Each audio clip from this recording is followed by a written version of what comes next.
جن بچوں نے آج غلط راستہ اختیار کیا ہے، میں ایک تنبیہ ان سے کہنا چاہتا ہوں، تمہاری زندگی تباہ ہو جائے گی۔ یہ گناہوں کی لذت میرے عزیزوں زیادہ دن تک نہیں رہتی۔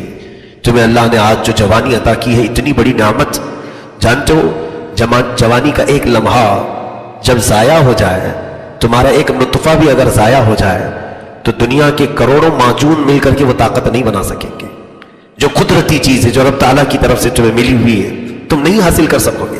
کوئی اگر یہ سوچتا ہے کہ میرے پاس بہت قوت ہے، طاقت ہے، میں رات میں جو چاہوں عیش کر لوں، اپنے ہاتھوں اپنی زندگی کو تباہ کر لوں، تو یاد رکھے نوجوانوں کی ایک خرابی جو ہمارے پاس آئی ہے، چاہے وہ مردوں کی ہو یا عورتوں کی ہو، تنہائی میں شہوتوں کو پورا کرنا۔ فرمایا گیا کہ اگر وہ اپنے ہاتھوں سے اپنی بربادی کرتا ہے اور شہوت کو پورا کر کے نہاتا بھی ہے، تو فرمایا گیا ہے کہ اس کے نہانے کے ہر قطرے سے ایک شیطان پیدا ہوتا ہے، ہر قطرے سے ایک شیطان پیدا ہوتا ہے، اور پھر وہ شیطان سارے مل کر کے اسے گناہ پر ابھارتے ہیں۔ کیوں ہم یہ سلسلہ دراز کریں؟ ہم کیوں نہ صبر کر لیں؟ اور اللہ رب العزت فرماتا ہے ان اللہ مع الصابرین، بے شک اللہ صبر کرنے والوں کے ساتھ ہے۔ صبر کس چیز میں؟ صرف کوئی مارے تو صبر نہیں، گناہوں پر صبر کرو، گناہوں پر اپنے آپ کو روک لو، اپنے آپ کو جتنا بچا سکتے ہو بچاؤ۔ مجھے بڑی خوشی حاصل ہے، بڑی خوشی حاصل ہے جن بچوں نے میرے کہنے پر انٹرنیٹ بند کیا تھا رمضان المبارک میں، پورے رمضان میں انہوں نے اسمارٹ فون نہیں یوز کیا، صرف اللہ رب العزت سے ڈر کر کے۔ میں دل سے دعا کرتا ہوں اللہ تعالیٰ استقامت عطا فرمائے۔ میرے عزیزوں، میں نہ موبائل کا مخالف ہوں نہ انٹرنیٹ کا مخالف ہوں۔ میں نے کبھی اس کی مخالفت یہ نہیں کی کہ یہ حرام ہے، ناجائز ہے، بالکل استعمال کرو، لیکن جس بچے کے ہاتھ میں ہم ماچس دیتے ہیں اس کو یہ پتا ہونا چاہیے کہ ماچس کہاں لگائی جاتی ہے اور کہاں نہیں۔ کسی بچے کے ہاتھ میں ہم چاقو دے رہے ہیں تو اسے یہ بتانا چاہیے کہ چاقو کا استعمال کس کام کے لیے ہوتا ہے۔ اسی طرح سے میری ذمہ داری یہ ہے کہ تمہارے ہاتھ میں اگر ایک آلہ آیا ہے موبائل کی شکل میں، انٹرنیٹ کی شکل میں، تو یہ جو بم سے دھماکے ہوتے ہیں باہر، اس سے کئی زیادہ خطرناک دھماکہ تمہارا یہ موبائل تمہارے ایمان کے ساتھ کرتا ہے۔ ہر رات ایک دھماکہ ہوتا ہے اور ایمان تباہ کر دیا جاتا ہے، اخلاق بگاڑ دیے جاتے ہیں۔ کتنے ایسے ہیں جو انٹرنیٹ کے ڈسے ہوئے ہمارے پاس ہیں، جن کی راتیں خراب ہو چکی، جن کی جوانیاں برباد ہو چکی، جن کی آنکھوں کی نور ختم کر دیے گئے، جن کے ہاتھوں میں آج راشا آ رہی ہے۔ ایک بچی ایسی کہ اس کے ہاتھ کانپتے ہی رہتے ہیں۔ علاج کے لیے میں صرف یہ عبرت کے لیے چیزیں میں عرض کرتا ہوں میرے عزیزوں، کسی کی عیب تمہارے سامنے کھولنا میرا مقصد نہیں، عبرت کے لیے کہ یہ تمام بربادیاں کیوں ہوئی۔ انہوں نے ایک ہی ریزن بتایا کہ ہم نے جو ہے اپنے ہاتھوں سے یہ گندی چیزیں دیکھنا شروع کیا تھا۔ آج ابلیس لعین پھر سے تمہارے ارد گرد منڈلا رہا ہے۔ یہ فلم انڈسٹری پوری کی پوری ابلیس کے پجاریوں کی ہے، یہ شیطان کے پجاریوں کی ہے، یہ عبدت الشیاطین ہیں جو بناتے ہیں۔ یہ ہر وہ پارٹ مردوں کو دکھانا چاہیں گے عورت کا جس سے ان کی خواہشات انگڑائیاں لے بھڑکے۔ نہیں، یہ ان کو ایسی فلموں سے کوئی مطلب نہیں جس میں پورا مکمل سادگی کے ساتھ ہے، فلاپ ہے یہ چیز۔ ہاں، جس میں جتنے نمائش ہوگی اتنے زیادہ وہ ٹاپ ہے کہ اس کو دیکھنے کے لیے بھیڑیے کی طرح لوگ امڑ پڑتے ہیں۔ میں تو یہ سمجھتا ہوں کہ جو اس طرح سے ننگا جسم دیکھنے کی خواہش کی کرتے ہوئے امڑ جاتے ہیں، وہ لوگ کتوں سے بھی بدتر ہیں، کتوں سے زیادہ ذلیل ہے۔ کہ کتوں کے اندر جب شہوت آتی ہے تو وہ اسی طرح اپنی مادہ کے پیچھے بھاگتا ہے۔ جانوروں کی صفات تمہارے اندر، اللہ نے جو اخلاق انسانیت کے عطا کی ہے، اپنی آنکھوں کی حفاظت کرو، شرم و حیا کو اپناؤ۔ میں نے جو سخت جملہ کہا ہے وہ ہر ایک کے لیے ہے، میں کسی ایک کے لیے نہیں، ہر ایک کے لیے۔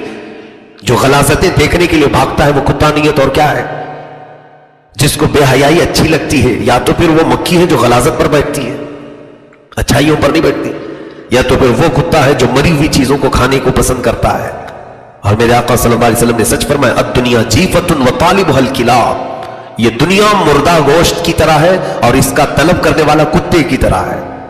مجھ سے یہ جملہ سخت لگا نا، میں نے کتا کہا، میرے آقا نے سب سے پہلے بیان فرمایا۔ میں یہ رسول کریم صلی اللہ علیہ وسلم کی زبان بتا رہا ہوں۔ اللہ کے حبیب صلی اللہ علیہ وسلم نے دنیا کے طالب کو کتا کہا ہے، کتے کی طرح ہے۔ ہوتا یہی ہے کہ وہ مردہ کو کھانے کے لیے کتا کس طرح سے بھیڑ جاتا ہے، وہ کسی دوسرے کتے کو اس میں برداشت بھی نہیں کرتا، نہ پورا کھا پاتا ہے۔